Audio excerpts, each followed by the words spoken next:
Welcome back to NLTV TV. Wonderful, wonderful. We missed last week. Any reason? Yes, we had half term. We went off up north just for a few days, and you know what? It didn't really matter where you were in the UK. We had incredible weather. The sun was shining, and I'm sure everyone had a great few days of sun. You know, we went. I told people we were going to Liverpool, and they were like, "Liverpool? Why are you going down up there for?" And it was quite interesting. You know, first of all, on the road there was a little bit of traffic, and we caught a little guy. Check this out, a very, very cute little a man trying to pass time. What's the Twitter handle? Count Kermit? The good old Kermit the Frog. Yeah, well, I have to say, so we stayed at Haydock. Now, we're not much for the horse races, but Haydock was very centrally located, you know, just not far from Manchester, not far from Liverpool, not far from the Lake District. We managed to get around to all of these places. I haven't been back to Manchester in over 40 years. Did it change much? Not much. A few more kosher restaurants, good restaurants. You want the recommendations, speak to us offline. Yeah, but we did make it out to Crosby Beach, which was really interesting because I don't think many people that I spoke to haven't even heard of it. It's like these iron cast men that were put into the ocean to see when the tides come. Here's a little clip just to give you a little glimpse of what you should check out perhaps on your next trip, as they call this, staycations. Okay, look where we are. So this is Crosby Beach, as it's called. And these are 100 pieces of work of art, and they tell you where the tide is coming in. So it's up to his knees, and it comes in. You see the guys all the way back there. There are more. It's not a person, it's an actual artwork. See, it's up to his shoulders already. It tells you where you can go. And meanwhile, the rest of the beach, the tide is coming in. This is the whole beach. It's now empty, and there's another stand. Well, that's Joey over there. But if you go further down, there's another one, and as we get closer, you'll see there's one standing up there, and the tide will come up all the way. So this is how London beaches work. The tide goes all the way back.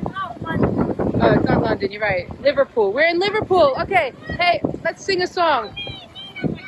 Now, of course, the message from those men is that sometimes in life, the tide is going to come in, sometimes the tide is going to go out, sometimes it's going to feel like it's enveloping you. But you need to know that these are all various stages of life, and when it feels like you can't take anymore, just hang in there, and the Almighty will carry you through. It's only a process to make you stronger and a better person in life. Absolutely. That's a great message, and you really see that when you're there.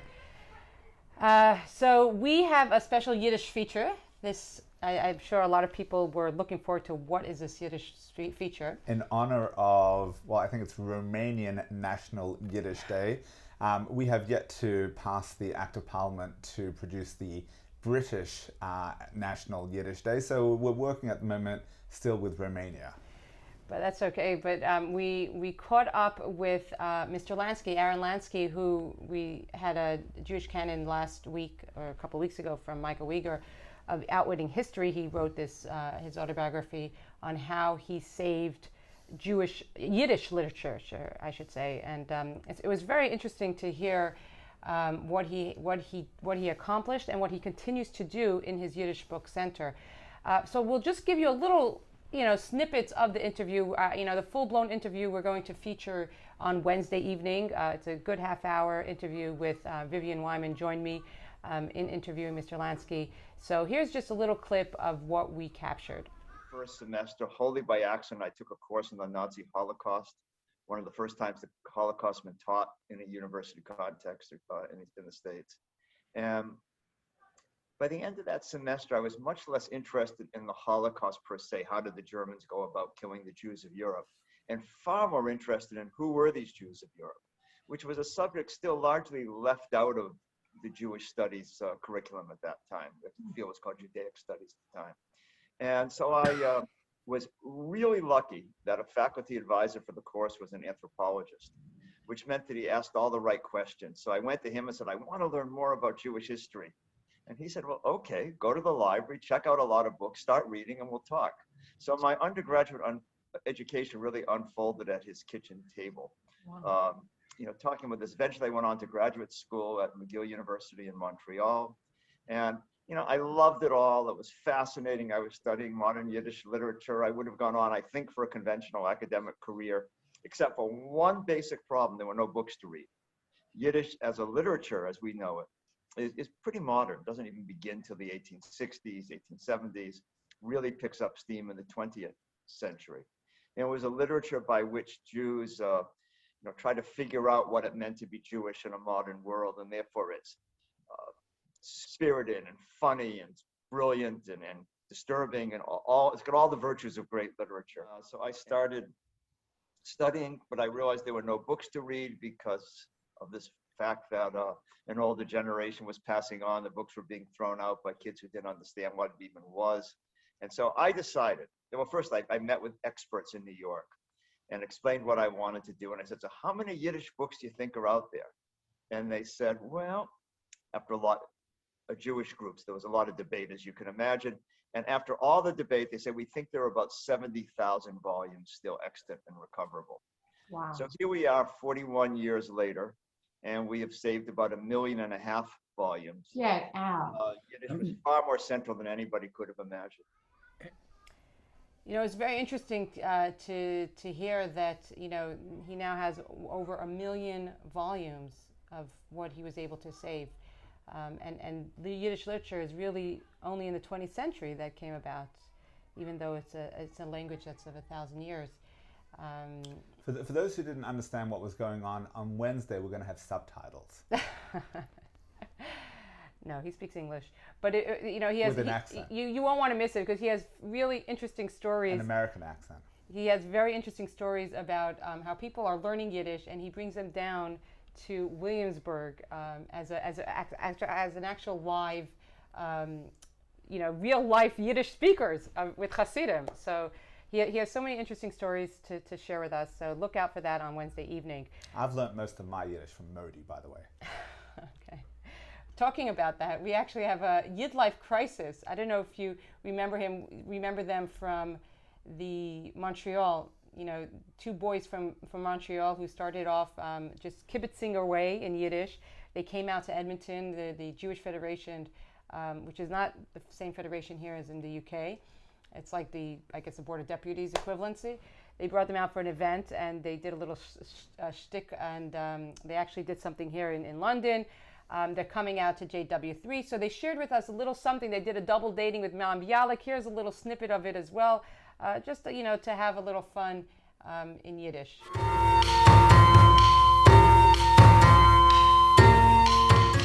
Tan blazer, blue glasses, chaya, blazer. Sorry I'm late. I don't have a lot of time. I have to be back at the hospital in an hour. Yes, my mother told me that your mother told her that you're a neurosurgeon. Very impressive. Your mother didn't mention what you do. Freelance? Okay, so as our mothers may have discussed, I'm interested in leading a traditional Jewish life. I'm seeking candidates. I know exactly what I want. I have all the questions to ask right off the bat. So blind dates is just a more efficient way of seeing if this is even possible. So you understand. Totally get it. Fire away. Well, the first question is a new one. What's he doing here? Oh, hey, yeah, Jetzt, was bin ich schon dein Kind hinter? Machen und stell, als du bist der Koine. Ob es geht schlecht, schlepp mich raus. Ob es geht gut, schlepp sich raus. Was krieg ich von dem? Ich will machen für dir die Steuern von der letzten 3 Jahren zurück. Ask him. I just ran into my buddy Laser here out front, and I've never seen a kosher California roll, so. Are you Jewish? Depends on your definition. Of course he's Jewish. We went to Hebrew school together for 17 years. It's not a black and white question. What's your name? Jaime. Single? Depends on your definition. Okay, let's get started. So sorry, my mother is calling. I better get this. Hallo, Ma. Ja, du hältst mir nicht. Ja. Sie sagt, was du kannst nicht leiden.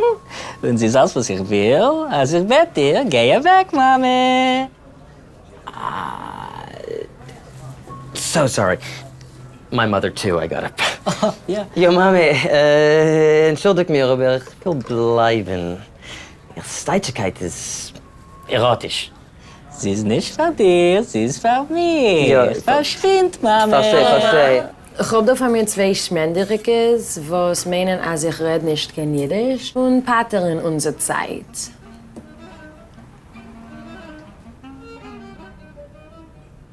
I'll call you back. Rezept Narkotik bei Delfinisch. Infektie krank. Eine Reise kein Misrach-Afrika in den letzten 6 Monaten. Frische Fruchten. Nein. Was teugen etwas nicht, frische Fruchten. Kompott. Es sind schon einmal gewesen in Eretz Yisrael. Ja. Sie Emetzer hat verpackte Valises für euch. Nein. Ist der Mensch gewesen dein Mami? Ja. Okay, gentlemen, I think I've got everything I need. I'll be in touch, and I've already taken care of the check.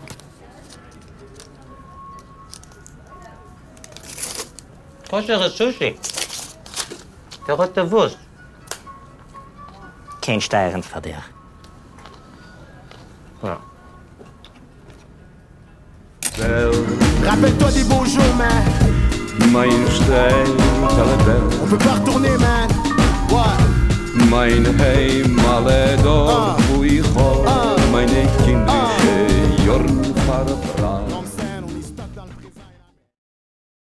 I didn't know Mein Bialik speaks Yiddish, you know. I didn't catch that Big Bang episode, but looking forward to seeing it when it comes out. Well, she's Israeli, and you know that Yiddish is based a lot on Hebrew, so you know, you just have to make it And work. that's a bit of a fast stretch, but hey. Or she just had the transliteration. But in any event, they're very cute. It's great how we embrace our Jewish identity with our language, and it's something very unique. And you know, one of the things that Mr. Lansky was speaking about is how, you know, he saved a lot of people thought that during the Holocaust, the Yiddish language would be lost completely.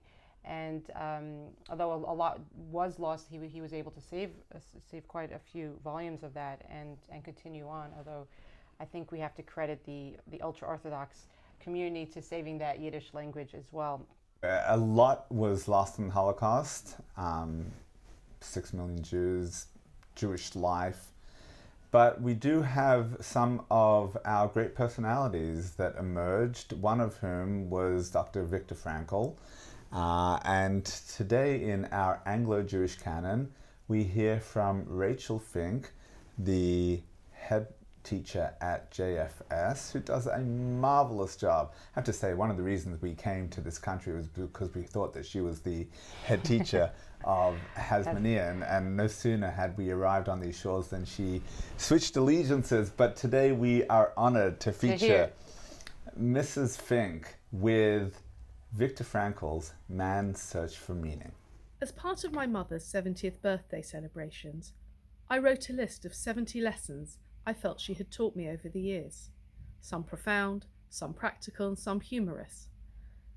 The one lesson that I come back to time and again is this: life is not about what happens to you, rather how you react to what happens to you. Over the years, I've been privileged to learn and read many Jewish texts, but there is one book that I return to time and again.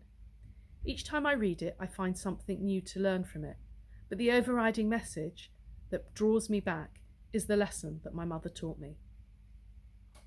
Viktor Frankl's seminal work, Man's Search for Meaning, written in 1946, is as relevant today as when he penned it about his struggle for survival in Auschwitz and other concentration camps just after the war. Frankl's book is not an account of events. It's about personal experiences, individual torments suffered by prisoners, and how everyday life was reflected in the mind of the average inmate. In his extended essay, Frankl is clear that even though the camp conditions were bound to influence how people reacted, ultimately, the type of prisoner someone became was the result of an inner decision and not the camp's influences alone. Frankl therefore concludes that even under the worst circumstances possible, a person can retain their human dignity and the spiritual freedom that makes life meaningful and purposeful. Frankl says that having observed those in the camps who continued to give away their bread to others, comfort those who were suffering even though they were suffering themselves, offers sufficient proof that everything can be taken away from a person except the last human freedom, the freedom to choose one's attitude in any given set of circumstances, to choose one's own way. Frankl, a psychiatrist by training, survived the war and went on to develop a specific type of therapy known as logotherapy. It was based on his understanding how our attitude to one situation in the camps could affect your daily camp experience.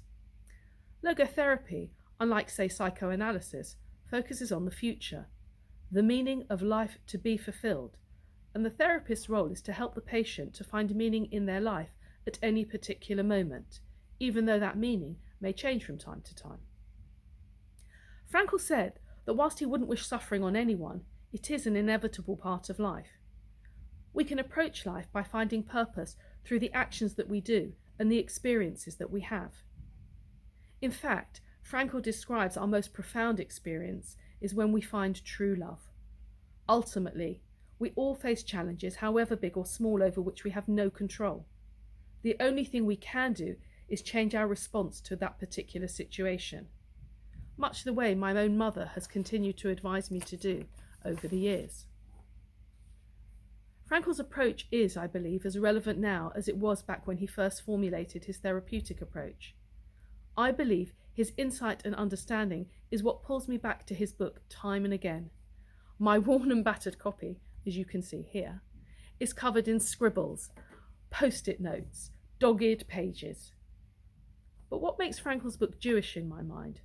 Not that it's a Holocaust memoir. There are many of those. Rather, his book is a tribute to hope, and the Jewish people from time immemorial have continued to survive because we have hope. We are fundamentally an optimistic people, always with an eye to the future. I would not only encourage, but insist that anyone seeking how to find meaning in their lives and to take an authentically Jewish approach to living starts by reading Viktor Frankl's Man's Search for Meaning. Well, thank you, Mrs. Fink. JFS is truly blessed to have you at the helm. Yeah, absolutely. So we did a little fun thing as well with Martin Kaye to, try to guess which literature, English literature, when it's read in Yiddish. So he actually did a little skit, I think, back in Simchas Torah a few years ago with Clive Friedman and Diane Gallion's presence, and they had a little nice shtick there. So we have a little fun and try to guess which literature we're reading. Okay, just to begin with, I'll try this one for you. What is, or who is, the Schokolmatte? The Schokolmatte. The Schokolmatte, of course, Schokol is to shake, and matter is a staff or a spear. So Schokolmatte is Shakespeare. Did you just make that up? Yes, I did. Okay. All right, I think we have a little real good stuff. Let's go see what Martin has to share with us from his book of Yiddish literature. Hey, Martin, thank you for joining us on our Yiddish special. Now, how do you get into Yiddish, actually? Well, it was really out of necessity. My son brought home a girl one day, and I realized that in order to communicate with her family and make the necessary arrangements for the chazana, I had to learn Yiddish. Otherwise, I'd be in shtuch, as they say. And so I hastily ran out to one of our finest bookshops, and I bought this modern noch English, Yiddish, Yiddish, English dictionary. And it's provided me most of the answers. Some of the words they're not likely to use because it's from Golders Green. They don't use sort of words in here. I mustn't So swear with them, anything like that, nothing. So you converse with them in Yiddish? No, not yet. but what I've done is you came prepared. in order to sort of keep up appearances with their friends, right. I've had to learn very, I suppose, famous Yiddish literature. Oh. Yeah. Oh, interesting. Yeah, Oh, wow. yeah. You really you do your research. I have to do my Oh, research because you they're a don't very just take- literal lot. This is not just, they don't just speak Yiddish, they study Yiddish. Very interesting. You give me good tips when when you're looking for shidduchim, and you have to be able to prepare yourself when they do that final marriage to know the other family, right? Yes, otherwise you know they're speaking to other people and you think you can't reden, you don't know what's going on. Exactly. Exactly, and the next thing you know, you got the bill, and that's it.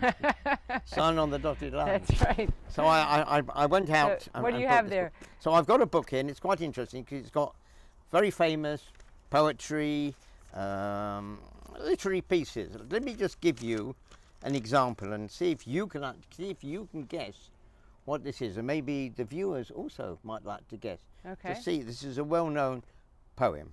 And I'm gonna read it in Yiddish, in my best accent, but I'm learning the accent. All as right, well. let's see what you got. Okay.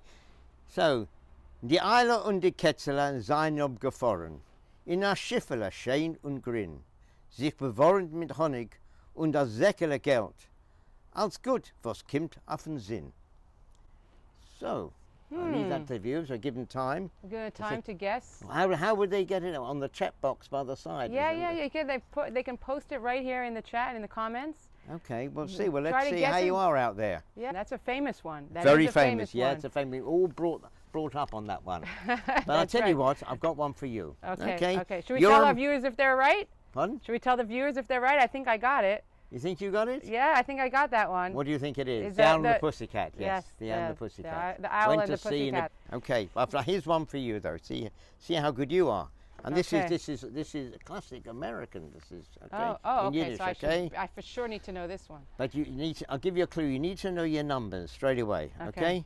87 Jahre zurück haben unsere Eltern bestellt auf diesen Welt ein neuen Volk, begreift in Freiheit und gewidmet zu die verschlagen, als alle Menschen seien beschaffen gleich. Now, I'll tell you what, I'll make it easy for you. No, I'll make it I already easy. got it. I already Here's got the it. last line, just for give the viewers a break Okay, here. sure, Okay. I will. I'll give them a few more minutes because this is a Okay, classic. so here we This is a go. classic. You gave a good hint with the numbers, but yeah.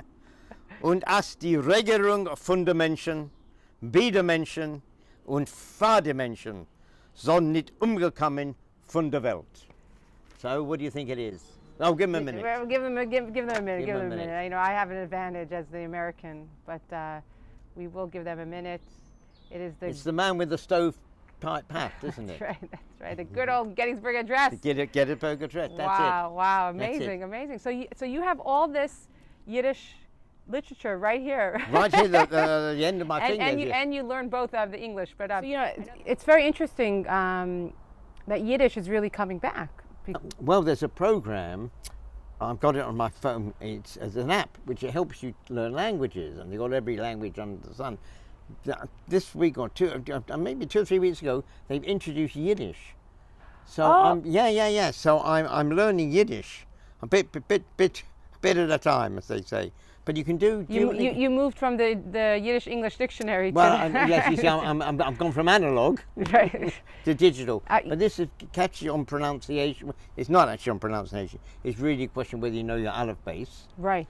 And whether you can do the vowels, because in Yiddish there aren't any vowels. So the letters are vowels. So an ayin is an ah, etc. Right. And two yud is an e, etc.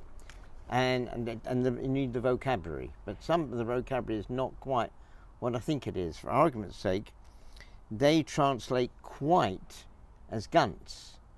Now we would say ganz is a lot, right? But they call quite. But interesting, quite like quite a lot, maybe. Quite a lot. Is interesting. Yeah. Because you know, it's funny you mention it because my daughter Ella Bracha was on her app before going to bed, and I'm like, okay, what are you doing on your phone? She's like, oh, I'm learning Yiddish. I'm like, on what? And she goes, lingo. That's it.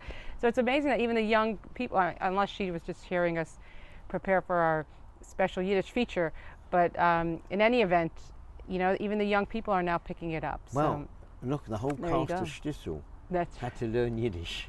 That is a good almost point. overnight. That's right. That's didn't they? absolutely. And very few of them are literate in Yiddish. Yeah. You know, if you ask Florine, if you come to our shul at Norris Lee, Florine, our security guard, knows. Sei gesund. Sei gesund, okay. He'll know. Ask him. Tell him sei gesund. He'll know what that means. So sei gesund. The rabbi's been versing him very well in Yiddish as well. So to, you know, always ready to learn more. So when is the rabbi standing up in the pulpit and giving Yiddish drosha for all to understand? Well, you know, I actually mentioned that in the interview with Lansky. So you'll have to watch that to Okay. find out more. Okay, right. Okay, Wonderful. well, so Zygo's into our viewers then. Yes, I'm glad. Hope you enjoyed the challenge, and yeah, interesting to see more Yiddish out in the streets. Well, this is National Yiddish Week, if I'm not mistaken. That's isn't right. it? So in the Romanian country, apparently. So. Only in Romania. Yeah. I can sing you. Oi, Romania, Romania, Romania. You know the song? No, but you were actually going to sing us a little number there. You want another number? That's a little, just to Okay, so end let off. me- There was a nice little. Okay, I know so you let's- had something special there for us. I did have Once Upon a Time. Let's have a look. Go for it. Abgib mir an heim, wie die Bufflossen gehen, wie der Herrscher spielen auf Land. Kein Molchet Mendorf unvertummelten Wort, und der Himmel ist bleu nach Amand. No one will ever get that. Yeah. Because of my voice. No, I'm not so sure. You know, I think we gave them a few warm-ups. So Yes. Well, they'll know it's not Avromi on a Friday afternoon, that's for sure, yeah. I haven't got the piano, I haven't got the garden furniture, I haven't got the kitchen. We make do. we have the beautiful flowers, though. Thank you. Home on the range. So that's great. Well, thank you very much, Martin, for joining us and for giving us a little bit of the Yiddish for our special feature. And you know, like we say, we should end it with a good vort. You have any good vorts that we should end with? A good gesund. I get because yeah, but my, No. my votes normally it's more than one word. They normally take about 15 minutes. You need a good bottle of Brompham and a schmaltz herring, otherwise it doesn't go down well. So thank you again. Wonderful. My pleasure. Sei gesund. Sei gesund, as they say. That was well done, Rabbanette Robertson. You know, really are encouraging people to come back and return to Shul. We had a beautiful Simchas over Shabbos. We have a double, you know, we had a catch up with the Martins, with Joseph Martin, and caught up with Sophie, who was celebrating her bat mitzvah.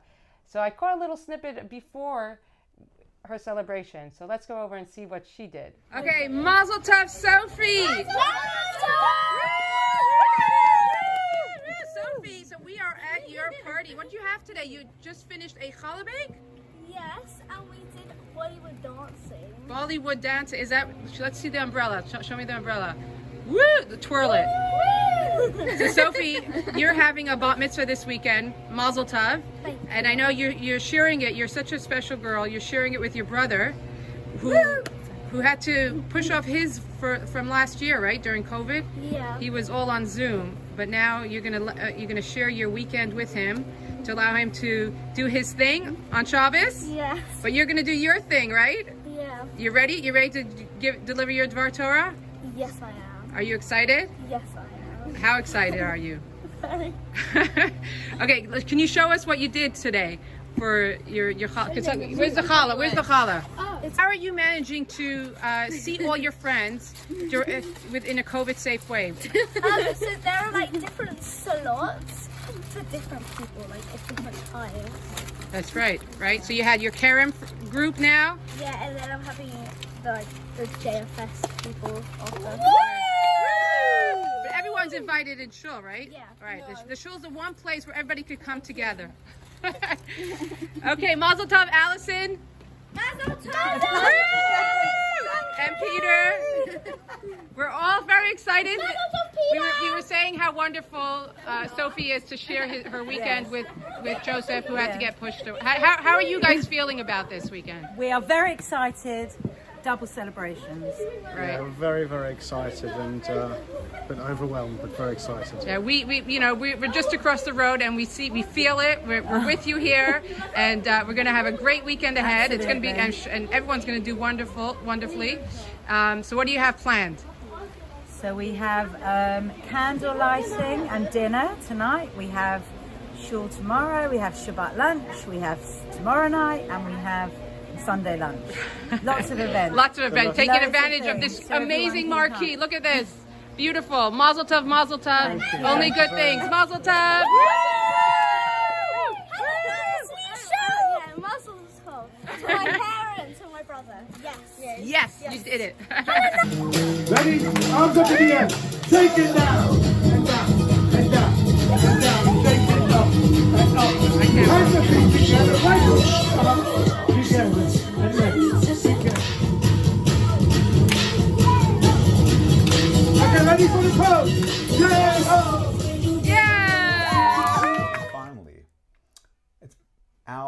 HGSS Facebook channel has not been the same without Dovi Freilich. So we bring you a little Dovi and Rikki from their makeshift chuppah that was held right here at Norris Lee just last week. Welcome, Dovi and Rikki, to Norris Lee TV. Thank you for having us. Hello, thank you so much. Well, thank you. I mean, this is the bride of, I don't know, bride of Kabbalat Shabbat, like Boi Kala. Yeah, very well said. That's what, I mean, look at that. Well, this is already at the chuppah. Wow, so you're just waiting for the rabbi now? Exactly. We're just waiting. We're ready to go. May you have a life of happiness till 120, good health and simchas together. Amen. Thank you. Looking forward to sharing many happy times together. Amen. Amen. Hi, Norris TV. So glad you're with us. Mazel tov, mazel tov, mazel tov, mazel tov, mazel tov. The mother of the bride. Thank you.